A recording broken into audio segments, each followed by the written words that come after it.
poetry is a huge part of Iranian culture, right? We have Hafiz, we have Sadi, we have Khayyam, and all these people.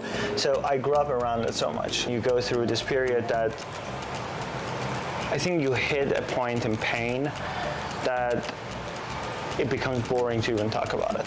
So I think not just a hobby, this is a discipline, this is a sort of like an identity and work. Yeah. That's where I started really getting serious about it, and bringing a practice to writing, bringing a discipline to writing, and I did publish my first book.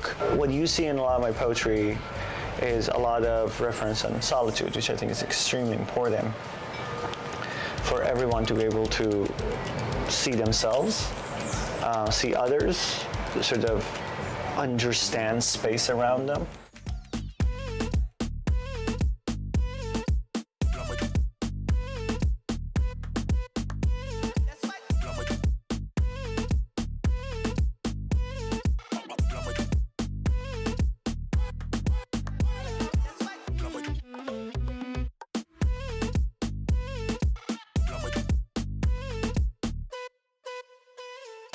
Hello. Cheers. Ching ching. So, thank you very much for joining me today. Yeah. Tell everyone who you are, where you're from, what you're about, what you're doing. My name is Peyman Allahvirdizadeh. That's a Persian name. I'm from Iran, and that question is always a little tricky for me because I grew up in Iran, left Iran when I was 16. I lived in United Arab Emirates, I lived in Turkey, and then I moved to California, and that was sort of the beginning of me developing my American identity when I was 21, I guess. Okay. That's Wow. more than like 15 years ago or something. Yeah. I lived in Santa Cruz, Berkeley, San Francisco, Chicago, and now I live between DC and San Juan, Puerto Rico. Awesome. Okay. So, first question, what made you come to Puerto Rico? So 4 years ago when I was going through a particular immigration situation, it was during Trump era, and I can't even remember exactly. I think my case was approved or something like that, or it was pending interviews.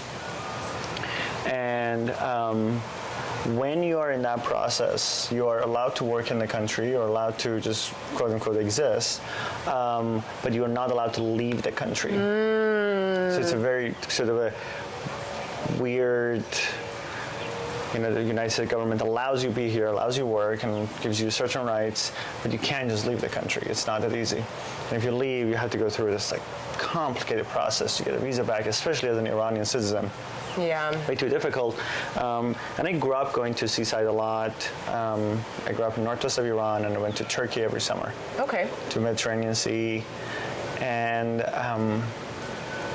during this immigration process, it's been like 2 years. It was during Trump era, so everything was getting a lot slower for the countries from Muslim ban countries. Yeah. So I had been in the country, haven't traveled for like 2-3 years. I was like, I just need to go somewhere. And I wanted to be by the beach, and my options were somewhat limited. Then really wanted to go to Miami. At that time, didn't feel right. And I didn't remember who, and someone was like, you can potentially check out Puerto Rico, that you only need an ID. You don't need to get your passport stamped to come here. I came here 4th of July weekend 4 years ago, and I really loved it. I met some really, really cool people. My first night, I walked by a poetry open night, and I was like, I think that's a good sign. And I went and read some poetry, and since then I've been coming, and past 3 years I've been sort of doing almost half year here, half year in DC. Okay. So tell me about your poetry. Did it start in Puerto Rico? No. Or okay. That would have been cool. Yeah. I discovered Puerto Rico and I became a poet. Yeah, it's like, that's what Caribbean does to you. No, I think for a lot of Iranians, this is a very sort of cliche answer, right? Like, you're from Southern California. There are a lot of Iranians, and if you're dating an Iranian man, you're like, why is everyone talking in poetry? Poetry is a huge part of Iranian culture, right? We have Hafiz, we have Sadi, we have Khayyam, and all these people. So I grew up around it so much. I remember my aunt would read me Persian epics as a child. Those were my childhood stories. So I was really surrounded by a lot of poetry. And after I had a major accident when I was 14, poetry and philosophy became two things that I could find solace in. I was going through a lot of pain. I was in a big burn. I have like 40% of my body burn. And you go through this period that I think you hit a point in pain that it becomes boring to even talk about it. Yeah. Right? You just, like, all of us go through this. It's really difficult to, you don't want to sound like a broken record. You're also tired of explaining your pain to people, right? And becomes steady. But you still need something that you can spend time with, right? If people are not something you can spend time with, I really got into spending time with poets and philosophers and writers who mostly were dead, which was nice because they were dead and they'd written hundreds of years ago or tens of years ago. They didn't care about what I was going through. It was sort of a one-way meditation. Yeah. I started reading a lot and I really liked it, and I think I started writing when I was 16. Okay. So 16 years ago. 10 flies? 17 years ago. God, time does fly. And I haven't stopped writing, and I think when around probably mid-20s, I decide to really say, okay, this is, I think, not just a hobby. This is a discipline. This is a sort of like an identity and work. Yeah. That's where I started really getting serious about it, and bringing a practice to writing, bringing a discipline to writing. And I did publish my first book, 2017, I think. Okay. Something like that, yeah. What is the title of your book that you published? A Poem is Coming. A Poem is Coming. Yeah. Okay. Yeah. I write almost every day, but I definitely make sure I'm writing one poem on my birthday. And that was one of the title of the poems I wrote on my birthday. I think on my 26th birthday or 25th birthday. And then I met a great DC artist, Tom Kim, who's a great painter and does animation work. And we were like, should we do a book together? And we spent that year kind of working on this book. I wrote 7 poems, and he illustrated 7 drawings that was inspired by the poems. Okay. Because I love his work so much, I didn't want it to say, I'm hiring an illustrator to do this thing specifically. I was like, read the poems, and whatever that feeling you get, draw and paint for that. And that's what he did. And for the cover of the book, he gave me one of his oil paintings for my 32nd birthday that I really loved, and he let me use that way back before I had the painting as a cover of the book. Wow. And a few years later, he knew how much I loved that painting. He gifted that to me on my birthday. That's amazing. Yeah. That's so cool. So what's an example of one of the poems from that book, like a title? Yeah, well, a poem is coming as a title. Let's see. Each poem in the book doesn't have its own title? No, that's one title. Oh, okay. Yeah, Okay. Yeah. And that one poem is particular about, like, I think a lot of poets think about where our poems come from, right? Okay. I'm sure in your interviews you go through the question of where do you get your inspiration from? So that poem is basically running through the process of, like, where are poems coming from? They come from, it goes all the way. It goes from saying it comes from a color. It goes from, I remember laying in a bathtub and just looking at my penis and saying, like, it floats. So there's lines that it comes from a floating cock.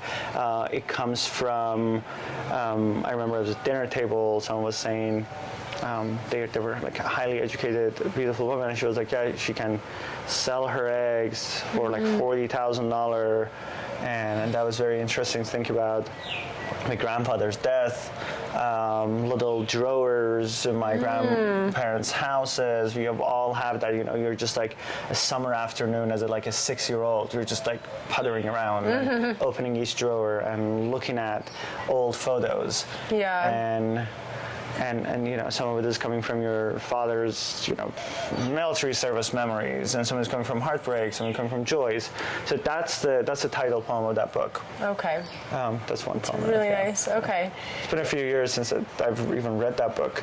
So funny thing about writing a book is once you finish it, you kind of like black out. You're like, I don't want to go back to it. Yeah, like it's done. Yeah. Now what? That's awesome. Okay. So what else have you been working on? And I guess after publishing that book, have you changed directions or the way that you approach your process? I've grown up. That's one thing. I've grown up and grown older. So I think that's become more visible in my poetry. And that's an interesting question. Have I changed direction? I don't think so. I think I've just added on to it, right? What you see in a lot of my poetry is a lot of reference on solitude, which I think is extremely important for everyone to be able to see themselves, see others, sort of understand space around them. Because when you're just surrounded by busyness, you kind of have a hard time looking at every dimension around you, right? But when you stand alone in between something, suddenly you start seeing corners, suddenly you see colors, suddenly you see sort of the distance and contrast. So I talk a lot about solitude. And then I try to bring a lot of imagery. Okay. I think as any poet and creative, you just need to make sure the poem is for the reader. Okay. Right? Like if I need to, I know comics go through this, if I need to explain the joke to you, that's not good, right? So I write to the reader.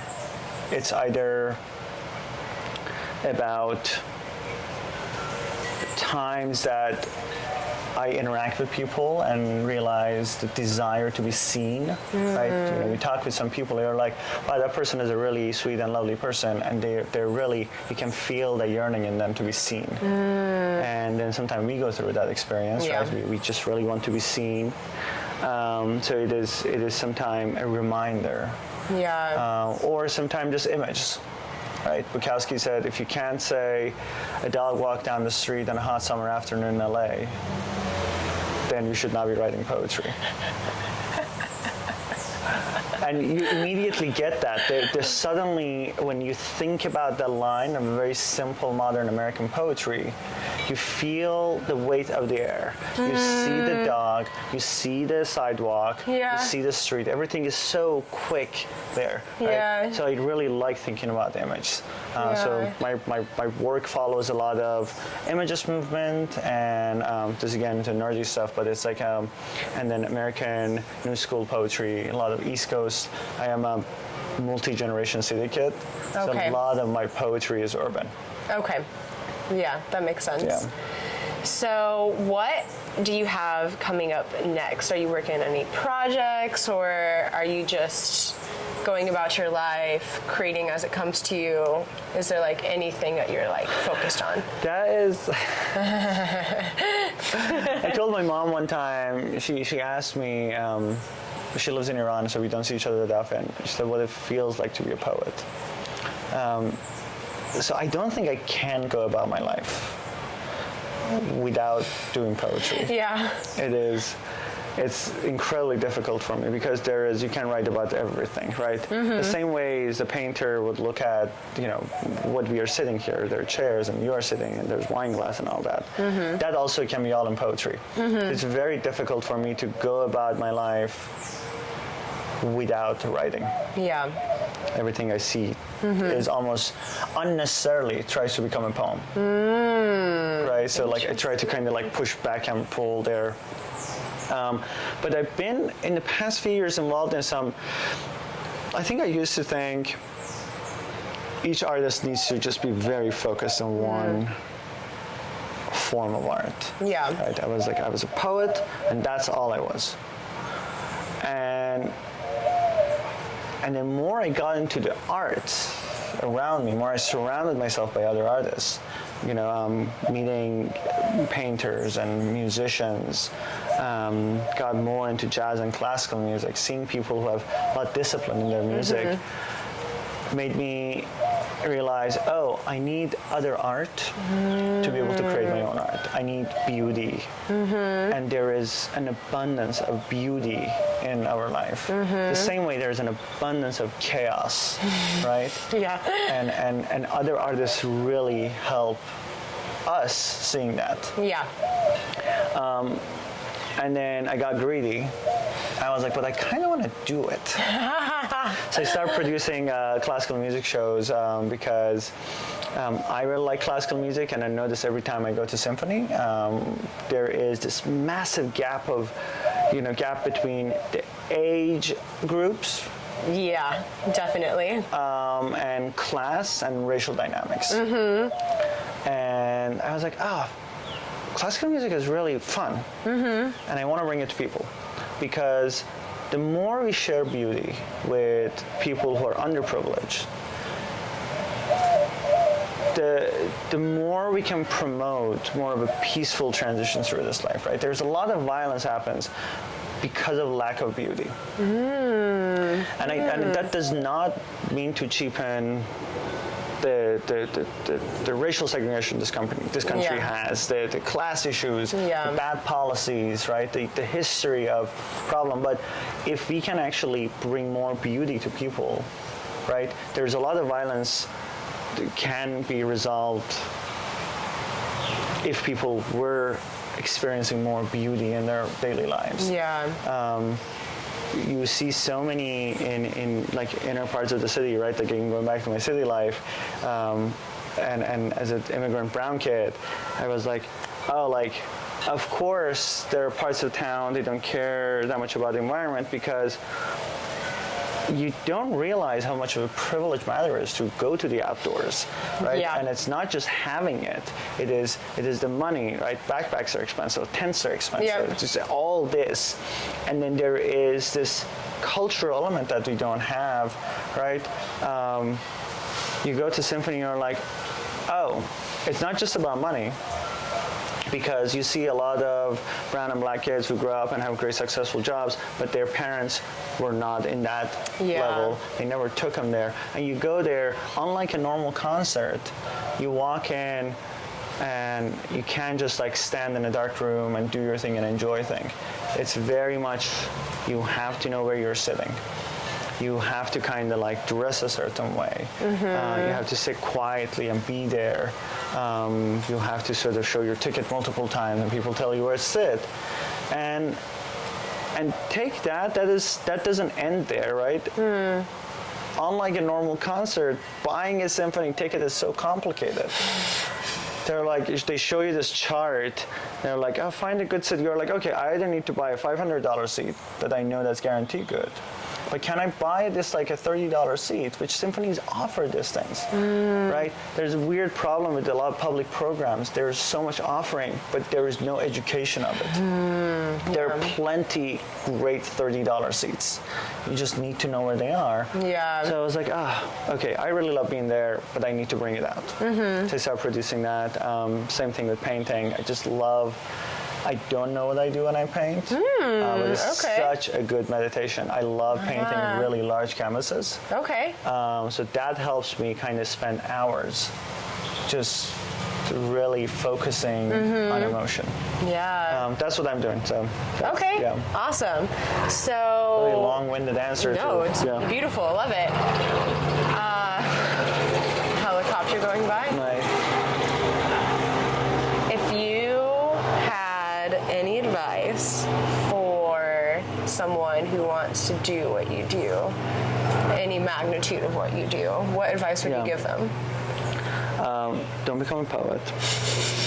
I think that's the first advice. Step one, don't write poetry. But if you must, right? Both Emily Dickin and Rilke have said stuff about that. They're like, if you feel like, Emily Dickin said, I think, like, this feels like as if my head is being severed when I'm not writing.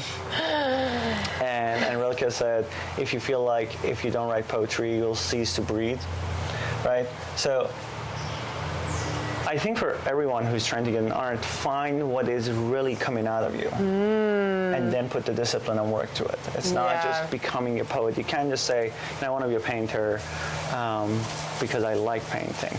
If that's the case, I think it's really, the one thing I'll say, surround yourself by art. Yeah. Go see art, go to museums, go see the local art, and go see work of the masters. And then start really thinking there is beauty and chaos everywhere, because then you start seeing it. Right? Yeah. The Leonard Cohen line. What is it? She shows you where to look among garbage and flour. And the Suzanne, right? There is garbage and flour everywhere in the city, and that itself is almost, if you look at it, if I put a rose on a trash bag and take a picture of it, and that will become a still image, right? That is sort of a level of beauty that it's just we are surrounded by. Yeah. So just be quiet and look and listen. Okay, amazing. Yeah, I love that. Okay, so my last question for you, Sure. that I ask everyone, is when you go on a trip, who was your ride to the airport? I love going to airport alone and taking cabs back on the way back. Okay. Yeah. Just feeling into the solitude. Yes. Yeah. Okay. I don't mind if someone asks for a ride. I don't mind going picking people up from the airport and dropping them off. But I really like driving alone to the airport, and especially like taking a cab back home. Okay. Yeah. Amazing. Yeah. I specifically also take cabs back home. Yeah? Yeah. Instead of Uber or Lyft or whatever. It's just, I don't even want to like get an app, find a car, walk to a place. I just love walking out of the airport. There are always cabs. Yeah, that's true. There are. But like one place to find a cab is the airport. Yeah. Get in and they know your address, they know the streets. You just kind of sit back and kind of arrive to the land. Yeah. Amazing. Beautiful. Well, thank you so much. Yeah, of course. Thank you for being with me today. Yeah. And we'll do one more cheers to close that. Of course. Awesome. All right. Happy Salud. Sunday. Salud. Awesome.